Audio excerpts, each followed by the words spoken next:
Hi, Craig. Hey, Craig. Hi, Craig. Hello, and welcome back to the paddock. Today we are talking all things Singapore Grand Prix predictions. On today's episode, you have Amy, Ito, and myself, Hannah. So let's go ahead and start off with a little history on Singapore's GP with Ito. Singapore being a street circuit as well as a night race makes it one of my favorite tracks. And so I figured, why not give you a slight backstory on it? While the Singapore GP, as we know it today, isn't the first time F1 has raced in Singapore, it is definitely the more memorable time. But at first, there was a F1 race in Singapore from 1961 to 1973, known as the Orient Year Grand Prix. And then the Singapore GP after Singapore gained its independence in 1965. And since it's been back on the calendar in 2008, the Singapore GP has had a rich and somewhat controversial history. The race is known for its unique nighttime setting, making it the first ever night race in Formula One. The Marina Bay Street Circuit, winding through the heart of Singapore for 4.928 kilometers, aka 3.062 miles, offers a stunning backdrop of the city skyline and the iconic Marina Bay Sands Resort for a total of 63 laps. The race's inaugural edition was won by Fernando Alonso driving for Renault. And honestly, because of that combination of night race, stunning backdrops, street circuit, and everything else, it has quickly become a highlight on the calendar. Especially because it is so close to the equator. It is literally, I want to say like 200 meters from the equator, which makes it super hot and therefore demanding on the drivers. Another reason why it's a night race. And all of that combination of things means that drivers often basically structured their whole season's preparations around Singapore, especially after the summer break. And that's why we also often get a lot of driver content on social media, like them working out in the sauna or doing other very weird prep scenarios. But other than the weird prep, its location, it being a night race, etc., it has also witnessed numerous memorable moments on track. For example, Sebastian Vettel has been particularly successful in Singapore, clinching a record 5 victories at the circuit. His last time being in 2019, and it was actually his last victory at an F1 race ever before his retirement last season. But of course, the race has also seen its fair share of drama. And if you want to know more about what drama I might be referring to, check out our F1 Gets Controversial episode all about something called Crashgate and more. And the race in general is known for incidents and safety car deployments, which influence the outcome of the race very frequently. And that is why the Singapore GP has continued to captivate fans because of scenery, challenging track, unpredictable racing, etc. You just never know what you're going to get when you turn on the TV to watch Singapore, or if you're lucky enough, be in the grandstands for it. As far as records go, though, I already mentioned Seb, but there are a few more that I want to highlight. I mentioned that safety cars are a common sight in Singapore, and that is because there has never been a race without one. To the point where 2017 and 2019 both saw a record 3 each. And while there has never been a time where the World Championship has been decided in Singapore so far, the track does have the distinction of two drivers losing the championship after leading the standings post Singapore. So you might not be able to win it at Singapore, but you can for sure lose it. Those drivers being Mark Webber in 2010 and Fernando Alonso in 2012. Lastly, Red Bull has been so dominant at the Marina Bay Circuit to the point where they have been on every podium since 2010, being on the top step 4 times. But fun fact, Max has never won here. Now, while there's a ton of history surrounding Singapore, I do want to take us through what happened last year, starting with last year's practice. So during FP1, we saw Lewis take P1, Max take P2, and Charles take P3. We did see both Lance and George hitting the wall during practice, but not major crashes, but still hitting the wall is hitting the wall. With FP2, we saw Carlos in P1, Charles in P2, and George in P3. And Pierre had some issues with his car catching fire in the pit lane after they had connected it to the fuel breather. And it was a little bit chaotic to see a car just randomly catch fire in the pit lane, but thankfully everybody was okay. Max only was able to go 4th fastest after he had a small mistake going into turn 16. So top 3 for Max. And for FP3, we saw a wet practice session, which is something that I honestly really like seeing in Singapore. I just think it always makes things a little interesting. And that session shook out as follows. Charles was in P1, Max was in P2, Carlos was in P3, Fernando was P4, Checo was P5, Lance was P6, Esteban was P7, Sebastian was P8, George was P9, and Danny Rick rounded us out in P10.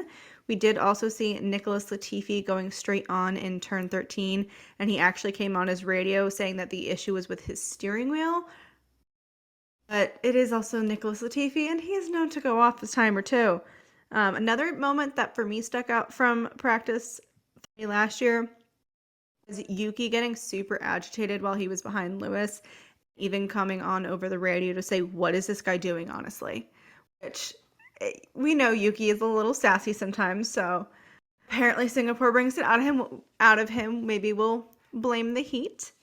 But last year's quali was also another bit of a wet session, and it began under wet conditions with drivers starting on intermediate tires and switching to dry tires, then to soft compound tires for Q3.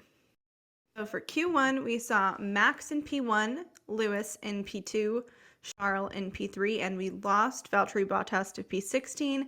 Daniel Ricciardo was in P17, Esteban was in P18, Alex was in P19, and Nicholas Latifi rounded us out in P20.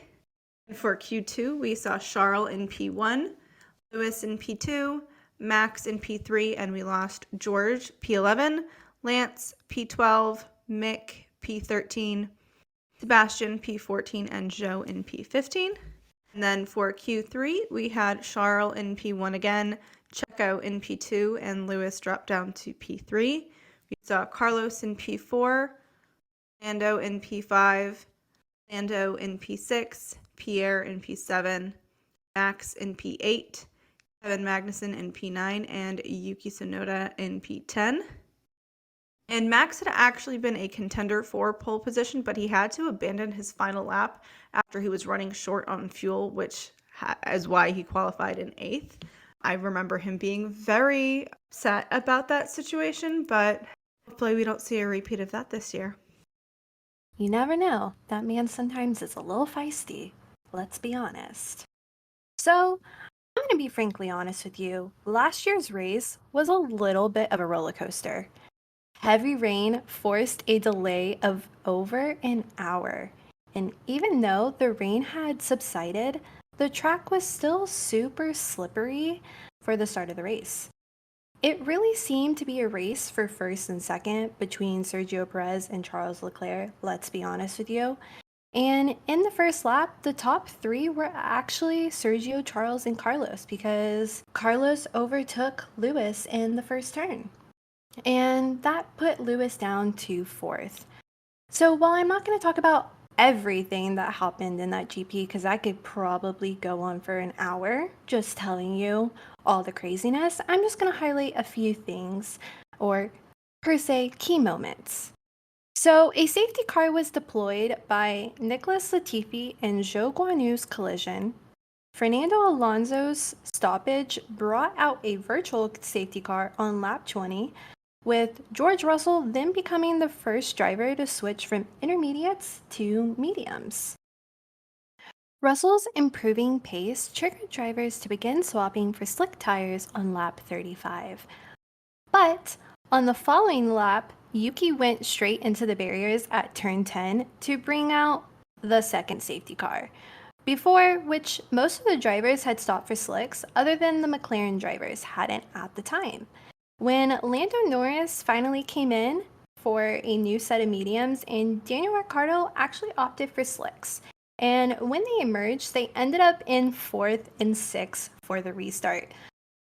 So the race ended up restarting on lap 39 when the safety car finally came in, and Sergio continued the lead.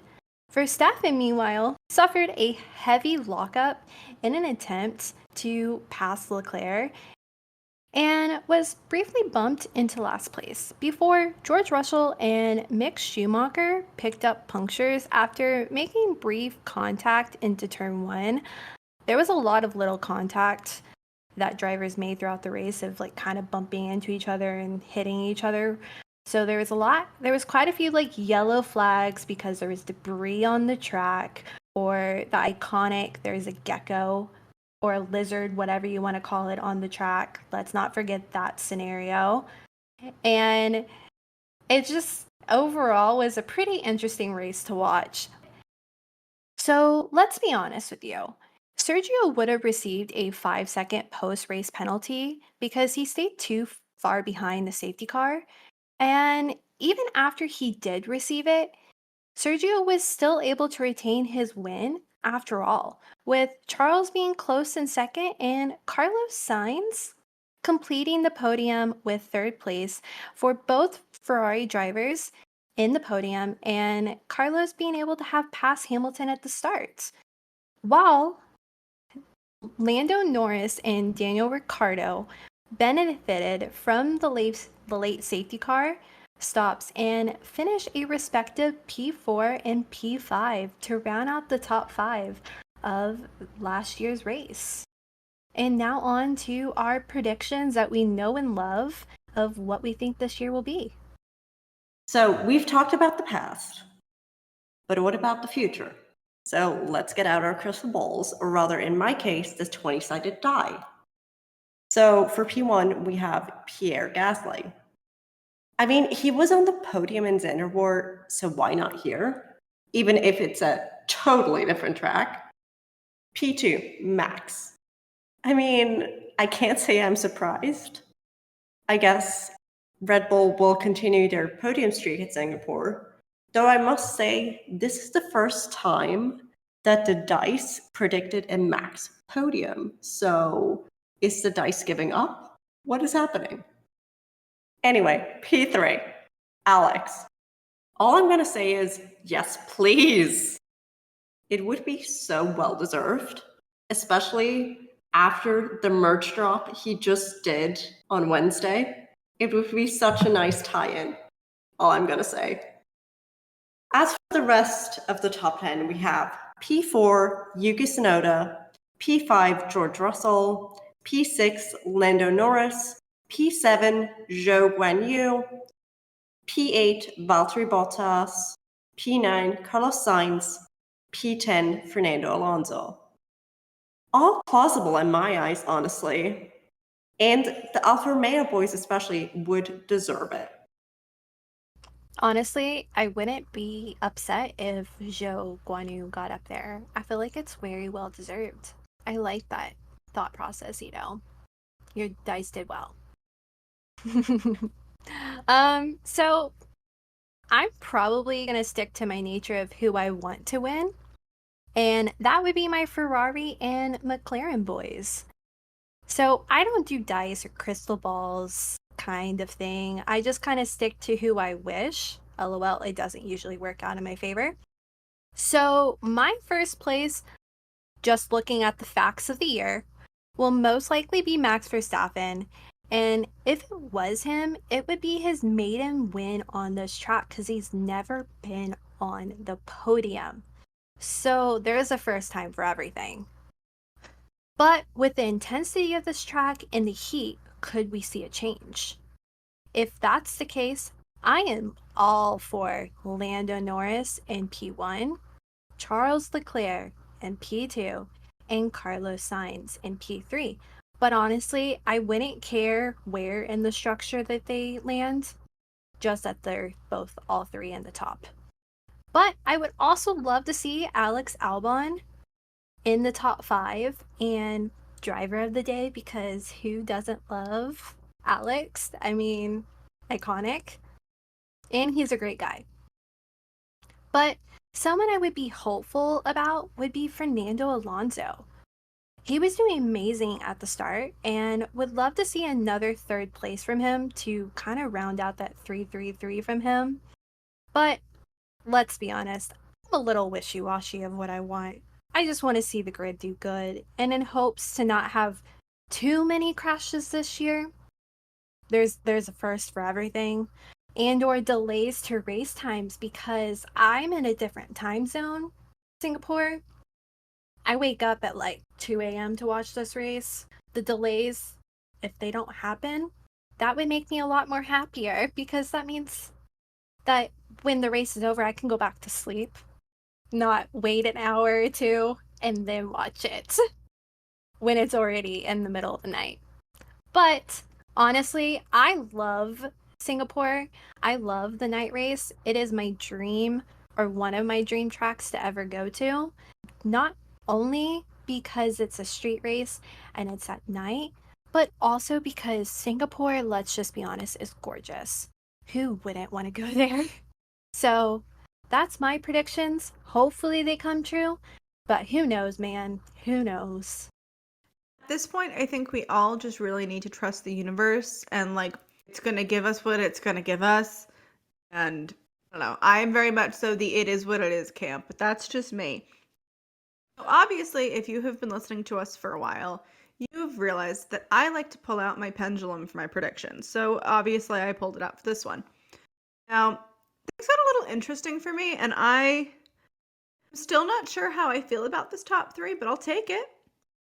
Now, for P1, I got Lando Norris.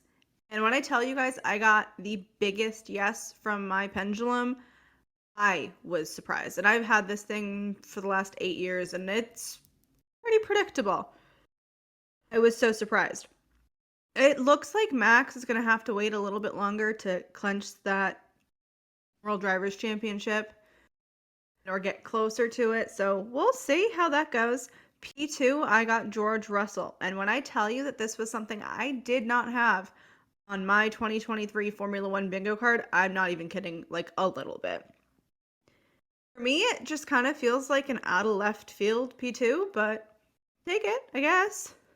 Not really the Mercedes driver I would have wanted, but okay. And then for P3, we get my personal favorite, Carlos Hot Chili Pepper Sainz. I 120% love this for him. Even though I'm not like a total Ferrari girly, I just love getting to see him do well. It just makes my heart happy. Now, the rest of my top 10 shakes out as follows. Fernando in P4, Lance in P5, Charles in P6, Alex in P7, Logan in P8, Oscar in P9, and Valtteri Bottas in P10. And something in me just feels like we're going to have some rain or some weather-related issues. I mean, it is Singapore. It's kind of predictable, but I don't know. Maybe it's going to be hotter than normal. I kind of feel like we're going to get some like tire deg issues. And fun fact that I like to do when I watch some of these races, especially if they're really early, I know I'm going to go back to bed, Turn it into a drinking game. Every time they say the word tire day, take a drink, take a sip even. It's really fun. It makes things a little interesting. Now, for fastest lap, I had Max Verstappen, and that for me feels just pretty reasonable given the pace that we've seen from Red Bull this season, how we've seen him doing, which has been dominate, which is what it is. Now, for me, my favorite thing that I got is my driver of the day, Liam Lawson. When I tell you that I love everything about this with like the depths of my soul, not kidding. Liam has been doing a fantastic job so far filling in for Danny, and for me, he's got my vote for driver of the day. I mean, I know any chance I would get to vote for him, I'm gonna have to go for it. He's just been doing so good. And I have to say something just before we move on to like our normal little free talk, but I have seen some rumors Danny Rick is actually going to be at the race this weekend. He's going to be helping from an engineering side of things, not necessarily doing any media, but he will be there. So we will maybe get a honey badger sighting, which I'm at least predicting a honey badger sighting or two. If not, I will personally cry. I, for one, would love to see Danny even at least just be there because, I mean, who doesn't love Danny and like his smile and everything? I mean, iconic. But while you were talking, I actually looked up the weather prediction for Singapore. We're looking at about a 50% chance of rain on Sunday for the race. So there's a chance. And it shows to be in the mid 80s, upper 90s for all 3 days. Fahrenheit. Fahrenheit. So Celsius, that's like what, 36, 38, depending on where you're looking at? I mean, it's usually like 90 is like 33. So Okay. it's just below 30-ish, Yeah. like hovering. Yeah. But that's still pretty hot for most European people because, I mean, while they train a lot for this, that is still a very hot and heavy condition and humid condition to race in. So we'll see. But let's talk about the new track format. So the new revised track layout for this year is now, instead of 23 turns, it is 19 turns due to the reduction of the number of corners we now have. And with that, we do have a shorter circuit, meaning there will be more laps for this GP than we had in previous years. So this year, the Singapore GP will actually feature 62 laps, 19 turns, and 3 DRS zones. The Marina Bay track is probably the toughest track that they will be on with intense heat and the twisty and bumpy nature of this track because it is a street circuit. So we'll see. This has usually been a eye-opener for most of us as it's not usually like the same people you get every year. Like it's usually one of the toughest tracks for most of the drivers. So we'll see what this year brings. I mean, there's a longer straight instead of all the twisty and turny corners. So maybe that brings a little bit more overtaking possibilities, longer DRS zone. So what do y'all think of this new format? I mean, honestly, the two main things I take away from this change is we'll see faster lap times because less corners means less braking, aka less slowing down.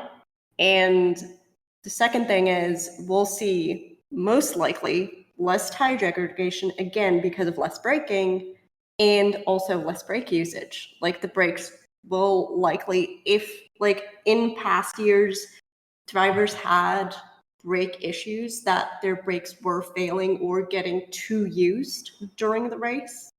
And I don't think we'll see it as much this year just because those four corners were removed.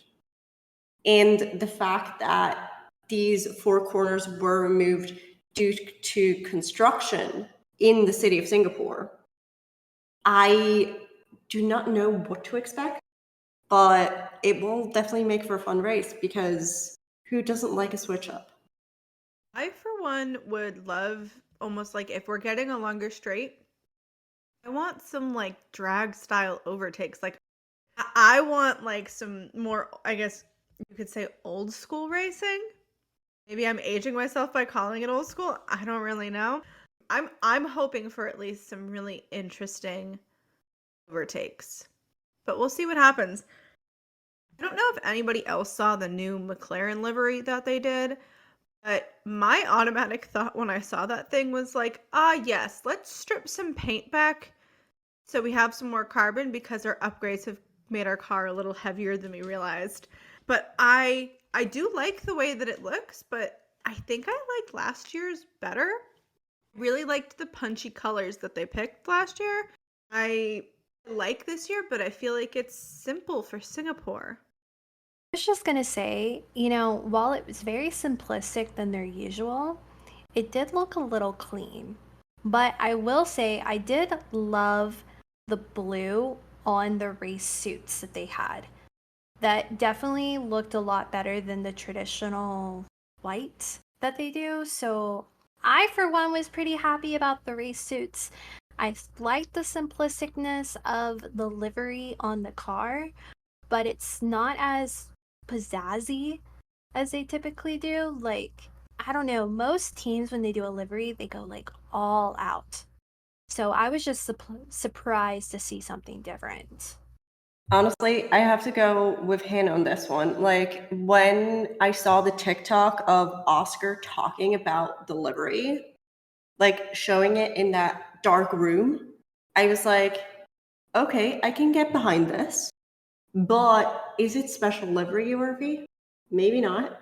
But what stuck out to me was he kept highlighting one specific sponsor that was all over the car. And I don't want to butcher the sponsor, but it's the OK sponsor, I want to call it. I don't know whether you guys know which one I'm talking about or whether I'm even pronouncing this correctly, but it was that one that he kept highlighting. And fun fact, I just, like before we hopped on to record, saw Scotty and Danny Rick with t-shirts of the same sponsor. So it feels like something's happening across Formula One, across sports with that sponsor. Who knows? Are you talking about the OKX sponsor? Yeah, they sponsor a lot of the grid, like drivers and or like livery, like they do like side sponsors outside of it. And both Danny and Scotty have been like OBX sponsors for like 5 years. And it's actually pretty cool. I mean, they stand for a pretty decent thing. I forget it off the top of my head. I'm going to be frankly honest with you. But if you ever get the chance to look up OKX, I mean, it's a pretty cool, like, company for what they stand for. But yeah, they do highlight it a lot on McLaren. I think it's because it's their main sponsor. Kind of like on Williams Duracell, if that makes sense. Yeah, so I just went on their Instagram. Looks like they're official partners of McLaren, Manchester City, and Tribeca. So it looks like they're plugged into sports just like overall.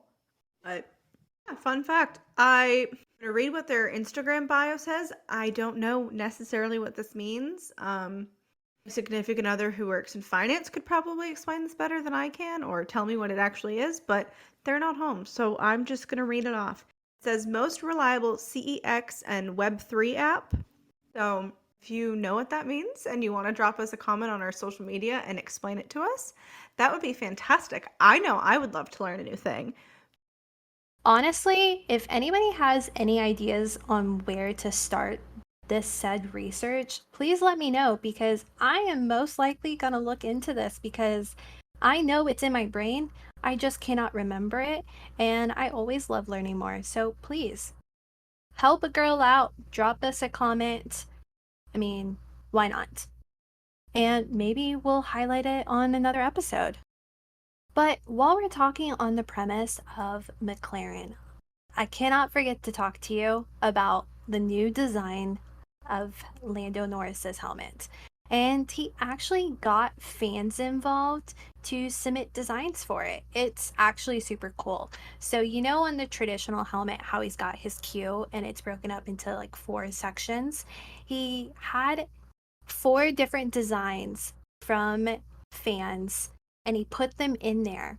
So it's super cool. And while he hasn't officially released the helmet as a whole, he's released a sneak peek of what people won the design categories and what it kind of looks like.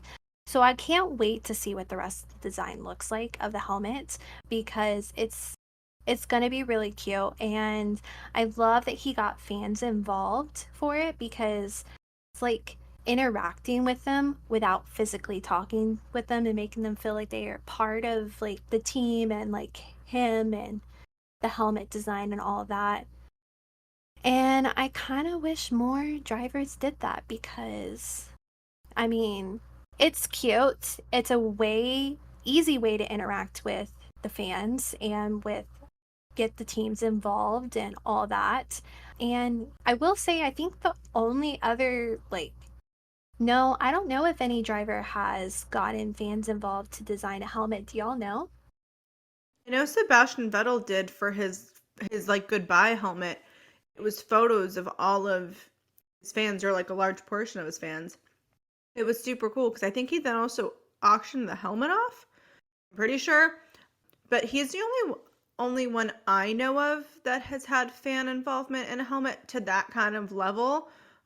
Obviously, Red Bull's done stuff where they've had fan involvement for livery design, like Miami, and I know they've been doing that for Coda.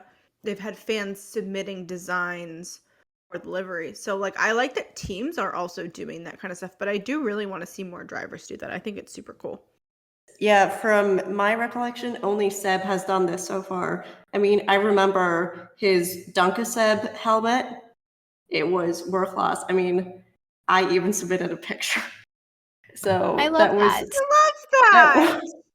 I can't even remember what I submitted, but I remember submitting something. So, Adorable. I mean, and I loved doing that. I mean, his whole thing with, I mean, wasn't he also the one that got his kids to draw on it at one point? Yes, and actually, Lando Norris had a design for a helmet, and for all my girls on this episode, I'm showing you right now. And it was designed by a 6-year-old. Like, look at this. It's adorable. And I just wish that that was the kind of interaction we got a little bit more because it's it's amazing, and who wouldn't want to see a helmet designed by a little kid and be able to like see that around the track and go, "Oh." Like, I know I would. I love the fancy designs, the all out, the amazing graphics and intricate detail that go into it, but it's also nice to see the simplicity of a design designed by somebody else. I, for one, would love to see all of the drivers have their helmets be designed by their family members. Whether that's like younger siblings or their parents, or like Lando's case, like he's got a little cousin. Like, give her some paper and have her draw something and put it on your helmet, bro. I just think it would be really cute, and it would be like, I'm sentimental, so I would love to do something like that with my family. I think it would be a really cute idea. I know we all loved Seb's helmet when he did it with his kids. Now, this is something that I think I'm going to start doing for myself, and if we start doing this on our prediction episodes in general, you'll find out. We'll see if this becomes a thing.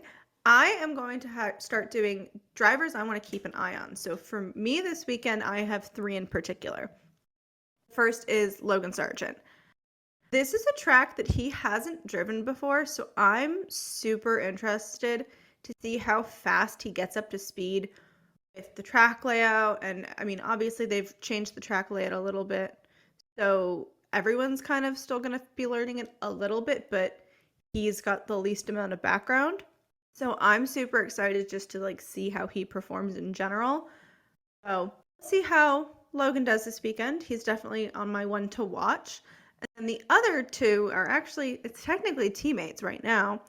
That is Yuki Tsunoda and Liam Lawson. And I really don't know why, but something in my gut is telling me This race will be a good way to compare Yuki and Liam. I'm just excited to see how Liam does. I feel like he's going to learn the track pretty quick and could do pretty well, but I'm just excited to see how to compare against each other this weekend. And I also want to talk about a key moment. So, in case y'all didn't know, Kevin Magnussen in 2018 managed to secure a very commendable lap time, to be frankly honest with you, with fastest lap ever at the Singapore GP of 1 minute, 41 seconds, and 905 milliseconds. And I mean, the last closest fastest lap time was Lewis Hamilton in 2017, with being like 4 seconds behind him at 1 minute 45 seconds and 008 milliseconds. Even in a Haas, I'm saying this because even in a Haas, Kevin Magnussen got fastest lap time, and nobody has come close to that. I think last year someone got maybe 10 or 12 seconds close to it, but nobody has gotten that close. So, hey, good for you, Kevin. Like, hell yeah. Yeah, I mean, when Hannah mentioned this before we started recording, I was like, is this real? And you know it's commendable when that is your gut reaction. But let's talk about another special helmet. This time around, Zhou Guanyu. And honestly, when I saw the pictures, I was like, yes, because it has a comic-like illustration of the Marina Bay Sands Hotel. It has bunny ears, which is always cool in my book, and Chinese symbols. And I'm like, well, yes, we don't have the China GP right now. This is the closest he's going to get at this year to a home race. So why not celebrate that? Oh, the bunny ears on his helmet are actually because it's the year of the rabbit. And he actually will be releasing mini helmets on his website. So if you want to get a helmet, you can get a mini helmet. And to wrap up this episode, we're going to go into today's pre-outro, probably my favorite part of our recordings. Let's be frankly honest. I'm pretty sure I say that every time.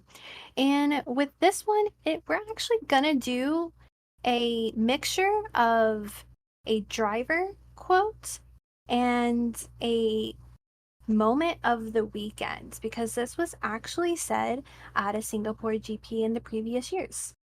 So this is actually said last year by Max Verstappen, where he said, mistakes happen and they actually happen to the best of us. And he's referencing this with, we all know the iconic race mistake and practice mistake he did, and quali mistake. So we're just going to say all three. So, because it was just a rough weekend for him last year. But this kind of just highlights that the Marina Bay Circuit is not an easy one. It is pretty difficult on all the drivers, and mistakes do happen, and they happen to the best of us, no matter who you are. So I look forward to see what this weekend brings, and if any more mistakes happen. Now, don't forget to let us know about your predictions on our socials. Everywhere we are Paddock Girls Podcast, except on Twitter. There you can find us at Paddock Girls Pod. As always, don't forget to rate, review, and share the podcast wherever you listen from, like Apple, Spotify, and now even on TikTok. Thanks for joining us in the paddock today. See you after the race. Hey, Craig. See you, Craig. Bye, Craig.